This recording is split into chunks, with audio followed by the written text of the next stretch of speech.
আজকের মুসলমানেরা সেই দায়িত্ব থেকে দূরে সরে গেছে। তাই তো সমাজে দিন দিন অন্যায় বেড়ে যাচ্ছে। যতদিন মুসলমান অন্যায় দেখলে তলোয়ার হাতে নিয়েছে, জিহাদ করতে শিখেছে। অন্যায় প্রতিরোধ করতে গিয়া প্রয়োজনে যদি জান যায়, তারা শাহাদাতের তামান্না নিয়ে যুদ্ধের মাঠেও ঝাঁপিয়ে পড়েছে, তলোয়ারের ছায়ার নিচে জান্নাত খুঁজে বেড়াইছে। তাই মুসলমানের হাতে কুরআন এবং তলোয়ার যতকাল ছিল, ততকাল বিজয় মুসলমানের পায়ে চুম্বন করেছে। মুসলমান স্পেনে কালেমার পতাকা উড়িয়েছে। ভারতবর্ষ মুসলমান 1000-এর কম বেশি সময়, 1000 বছরের কম বেশি সময় শাসন করেছে। আমাদের ভারতের আগ্রার তাজমহল, দিল্লির কুতুব মিনার, এগুলো প্রমাণ করে মুসলমান এই দেশে কিভাবে শাসন করেছে। তাদের স্মৃতিচিহ্নগুলো হিন্দুরা চাইলেও মুছে দিতে পারবে না।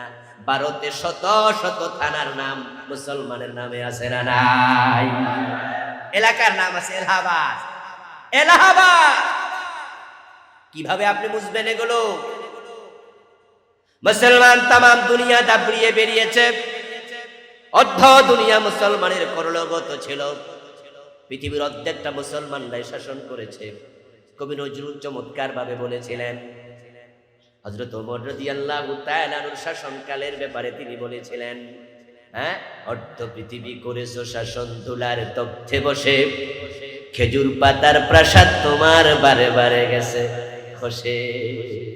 অর্ধ পৃথিবী ওমর তুমি শাসন করেছো। আর আজকে সেই মুসলমান পায়ের তলার মাটিটাও নাই। এখন মুসলমানের হাতে পৃথিবীর কিচ্ছু নাই। 65টা দেশ আছে, কিন্তু ওই দেশগুলো শাসন করছে যারা, তারা সবাই পশ্চিমাদের গোলাম হয়ে গেছে।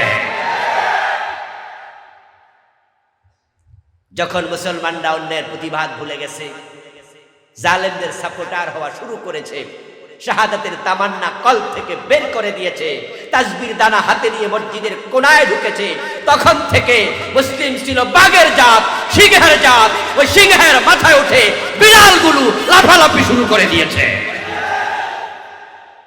ফিলিস্তিনে মুসলমানদেরকে আজকে কচু কাটা করার সাহস 80 লাখ ইহুদি করত না। ইসরায়েলে ইহুদির সংখ্যা মাত্র 80 লাখ, কম বেশি। আর তার চারপাশে মধ্যপ্রাচ্যের মুসলিম দেশ, এবং মুসলিম দেশগুলো মধ্যপ্রাচ্যের কাছাকাছি সবগুলো। তাকায় দেখবেন ইসরায়েল এই পাশে লেবনান, ওই পাশে মিশর, এই পাশে বাহারে আহমাদ, তারপরে সৌদি আরব, এদিকে কাতার, ওইদিকে কুয়েত, ওইদিকে দুবাই। মধ্যপ্রাচ্যের পেটের ভিতরে ইসরায়েল নামক অবৈধ রাষ্ট্র।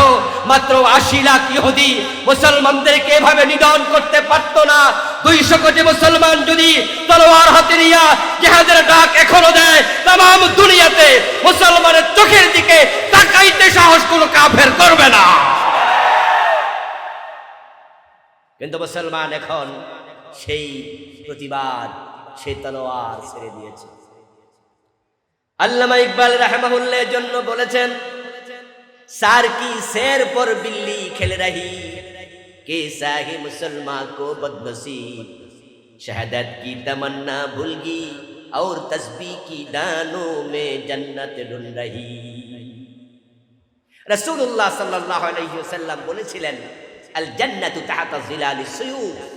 ও আমার উম্মতেরা শোনো, তোমরা তো জান্নাতের জন্য পাগল পাড়া। জান্নাতে যাওয়ার জন্যই তো শীতের মাঝে ফজরের নামাজ কাজা করো না। জান্নাতে যাওয়ার জন্যই তো চৈত্র মাসের দুপুরের রোজা পরিত্যাগ করো না। জান্নাতে যাওয়ার জন্যই তো তোমরা 5 লাখ টাকা খরচ করে মক্কায় চলে যাও, আরাফার ময়দানে লব্বাইক লব্বাইক বলতে থাকো। এই জান্নাত মসজিদের কোনায় নেই, জান্নাত নেই সৌদি আরবে কাবার পাশে, জান্নাত আছে তলোয়ারের ছায়ার নিচে। জান্নাত যদি পেতে চাও, শাহাদাতের তামান্না অন্তরে লালন করো।